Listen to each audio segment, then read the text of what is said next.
Toute l'actualité du Racing Club de Lens en moins de 3 minutes, c'est tout de suite et c'est le JTL.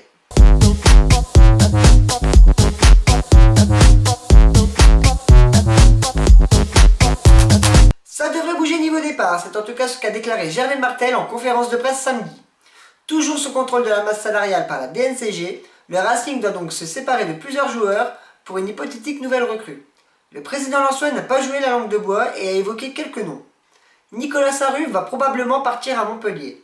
Alassane Touré a des contacts avec des clubs anglais. On cherche des solutions pour Pierre Ducasse et Patrick Frey. On aimerait avoir un effectif de 21 joueurs. Après les départs, une possible arrivée. En tout cas, la rumeur Gaël Danic a été confirmée par le président lyonnais Jean-Michel Aulas, qui a affirmé « Mis à part les joueurs en fin de contrat qui pourraient avoir des sollicitations, il n'y aura pas de changement. On a eu 2 propositions refusées par les joueurs, il y a eu aussi une proposition de Lens pour Danic, mais Gaël doit faire un effort sur sa rémunération. » Lens joue ce soir face à Auxerre. Antoine Comboiré a convoqué un groupe de 17 joueurs dont les 2 nouvelles recrues, Marcel Tisserand et Alarbi El Jadjaoui. A noter que les blessés Rémi Bonne, Pierre Ducasse, Démé Ndiaye, Edgar Sali et Pierrick Valdivia ne sont évidemment pas de la partie.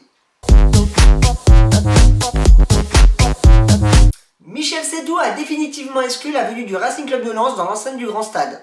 Interrogé par RTL, le président lillois a affirmé qu'après de nombreuses études, la venue du RC Lens n'était pas possible. J'ai donc expliqué au président Martel que c'était presque impossible de jouer au Grand Stade, pour un certain nombre de choses, dont l'attendance, la logistique, la sécurité, l'accessibilité.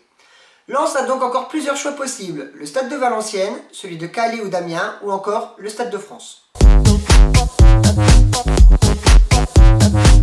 Merci d'avoir suivi cette nouvelle édition du JTL. N'oubliez pas de vous abonner à la chaîne YouTube Le Zaptu et à nous suivre sur Twitter, @LeJTL. Merci et à demain pour une nouvelle édition.